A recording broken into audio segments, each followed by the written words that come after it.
Boa noite, meus irmãos. Quero mais uma vez agradecer a oportunidade dada para ministrar a palavra de Deus sobre a tua vida, assim como eu fui ministrado, e trazer sobre você aquilo que o Espírito Santo colocou no meu coração para estar conversando, para estar trazendo sobre a tua vida nessa noite. Receba em nome de Jesus mais uma porção da palavra com a qual eu fui ministrado, fui abençoado e quero ser usado nessa noite para abençoar a tua vida também.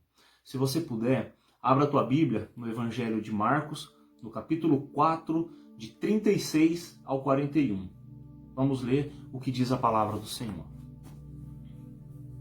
Naquele dia, ao anoitecer, ele disse aos seus discípulos: Vamos para o outro lado.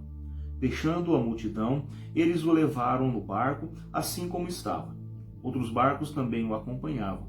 Levantou-se um forte vendaval e as ondas se lançavam sobre o barco, de forma que este foi enchendo de água. Jesus estava na popa, dormindo com a cabeça sobre um travesseiro. Os discípulos o acordaram e clamaram: Mestre, não te importa que morramos? Ele se levantou, repreendeu o vento e disse ao mar: Aquiete-se, acalme-se. O vento se aquietou e fez-se completa bonança. Então perguntou aos seus discípulos: Por que vocês estão com tanto medo? Ainda não têm fé? Eles estavam apavorados e perguntavam uns aos outros: Quem é este que até o vento e o mar lhe obedecem? Discípulos que estavam andando com Jesus, discípulos que estavam já há algum tempo com Jesus, vendo os milagres, vendo a maneira como Jesus ensinava a palavra de Deus, a maneira sobrenatural como Jesus conduzia as situações. Mas eis que chegou uma hora que até mesmo os discípulos foram colocados numa situação na qual eles não sabiam mais o que fazer. A palavra de Deus ela é muito clara quando ela diz que os discípulos eles estavam apavorados. Mas antes da gente chegar nessa parte, vamos saber, né, o que aconteceu, qual foi o contexto até esse exato momento de que eles estavam apavorados. Pois bem, Jesus estava desde manhã até o final da tarde ensinando a multidão. Jesus estava dentro do barco ali à beira da praia e a multidão estava ela toda ali na praia, toda ali na areia da praia, ouvindo Jesus falar sobre as parábolas, ensinando a palavra de Deus através de parábolas, curando os enfermos, né? Todo tipo de enfermo que era trazido para Jesus. Jesus curava esses enfermos. Muitas pessoas traziam pessoas que estavam com algum espírito maligno, para que Jesus as libertasse, e Jesus libertou cada uma dessas pessoas. Jesus trouxe vida, uma nova vida a cada uma dessas pessoas.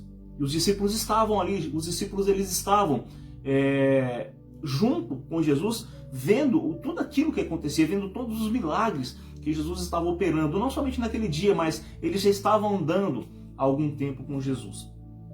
Pois bem, Jesus estava cansado, depois de um longo dia, né, de trabalho, e Jesus desce, né, vai até a popa, até a parte de trás do barco, e vai descansar um pouco. Lembrando que os discípulos eram 12, e que dentre esses 12, 3 deles eram pescadores. 3 deles eram especialistas naquilo que faziam, que era a pesca. Eles conheciam o mar, conheciam o clima daquela região, sabiam das tempestades que viam sobre aquele lugar. Enfim, eles eram os especialistas da área, né, que estavam ali naquele barco juntamente com os outros discípulos. Pois bem, a palavra diz que de repente, eles estavam já em alto mar, né, quando de repente uma forte tempestade veio sobre este barco. Creio que os outros discípulos olharam para Pedro, para Tiago e André, que eram os 3 pescadores, especialistas, né, no ramo, que estavam naquele barco, e falaram: e agora, o que nós vamos fazer? Creio também que por eles saberem, por eles serem pescadores profissionais, começaram a dar as direções: olha, faz isso, vira o leme para tal lado, para bom bordo, para este bordo, baixa a vela. Então, eles sabiam exatamente o que eles estavam fazendo. Mas todo o esforço, toda a inteligência, todo o intelecto deles naquele momento não valeu de absolutamente nada. A palavra é muito clara, ela fala que o barco, que as ondas eram tão fortes que o barco já estava enchendo-se de água. As ondas do mar eram tão fortes que o barco começou a encher de maneira que acredito que cada um pegou lá um balde e vamos lá, e vamos tirar essa água daqui para que o nosso barco não afunde. E muitas vezes, o que acontece? O nosso barco está afundando. O nosso barco já começa a entrar água dentro. Já começamos a ficar na situação daqueles discípulos, desesperados. E como não tem mais intelecto, não tem mais inteligência, não tem mais expertise, o que nós vamos fazer para que este barco, o barco da nossa vida, não afunde? E esse barco da nossa vida, o barco da nossa vida, muitas vezes, as circunstâncias que nos cercam, ela pode ser muitas vezes o teu casamento, que pode não estar passando por um momento bom, a criação dos teus filhos pode não estar passando por um momento bacana, né? A tua vida financeira pode estar bagunçada. Então, você sabe exatamente aquilo, qual é a tempestade que tem envolvido a tua vida, de maneira que tem te deixado desesperado. Quando você olha e fala, já não existe mais em mim sabedoria alguma, já não existe mais em mim intelecto, já não existe mais inteligência que possa fazer com que eu saia dessa situação atual, para que eu saia dessa tempestade que veio sobre a minha vida. Pois bem, o que os discípulos fizeram quando tudo aquilo que eles conheciam sobre o mar, tudo aquilo que eles conheciam sobre barco, sobre pesca, o que eles fizeram? E a palavra fala que eles foram até onde Jesus estava dormindo, até onde Jesus estava repousando. E eles chegam apavorados e falam, mestre, não te importa que morramos? Ou seja, a situação deles era tão crítica que todos eles achavam que fossem morrer, por conta daquela tempestade tão violenta, daquela tempestade tão forte que veio sobre a vida deles. E mais uma vez, eu queria que você olhasse para a tua vida, assim como eu tenho olhado muitas vezes para a minha. E a gente muitas vezes fala, eu não vou aguentar. Eu não vou aguentar essa situação. É meu filho que está me deixando já de cabelo em pé, é o meu casamento que não vai bem, são as finanças que não vai bem, a minha vida espiritual que não está boa, a minha convivência com Deus já ficou para trás há muito tempo, eu já nem oro mais, ou nunca orei, não sei nem o que é orar. Mas eu te digo, meu irmão, você faça como os discípulos. Eles foram a pessoa certa.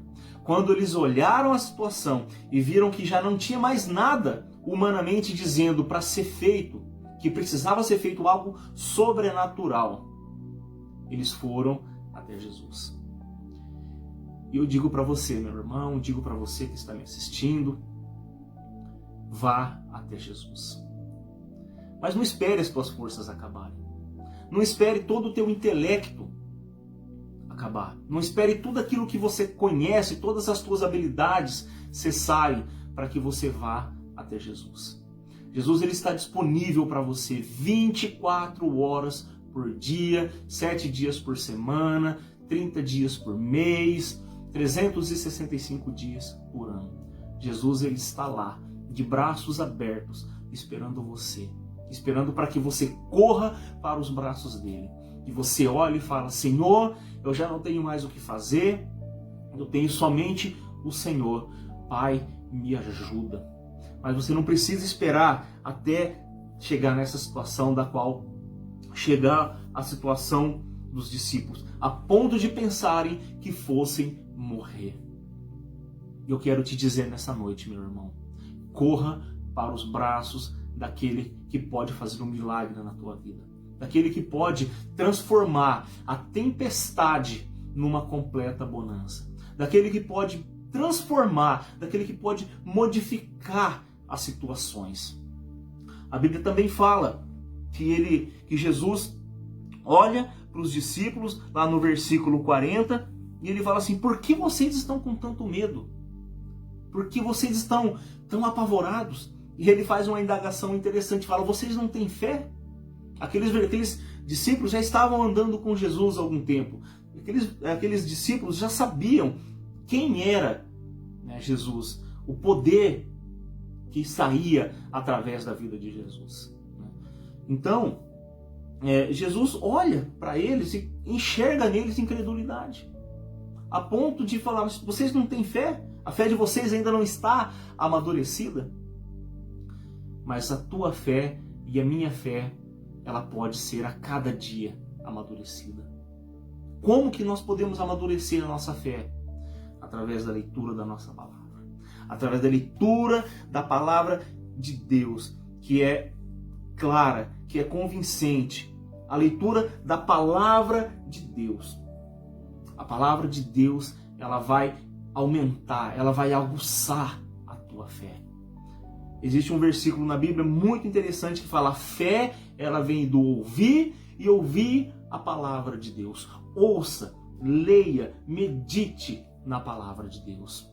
Ore, peça para esse Deus te abrir o entendimento, para que quando você leia a palavra, os teus olhos sejam abertos, o teu entendimento seja aberto, que você consiga enxergar de maneira clara aquilo que a palavra de Deus diz para a tua vida. Eu quero mais uma vez agradecer e dizer: meu irmão, minha irmã e você, aquele que está me assistindo, entre na presença de Deus. Busque a presença de Deus. O Senhor é perfeito. O Senhor é maravilhoso. O Senhor é poderoso para fazer com que a tempestade da tua vida seja transformada numa perfeita bonança. Grande abraço, que você tenha sido abençoado com essa palavra de hoje. Em nome de Jesus. Amém.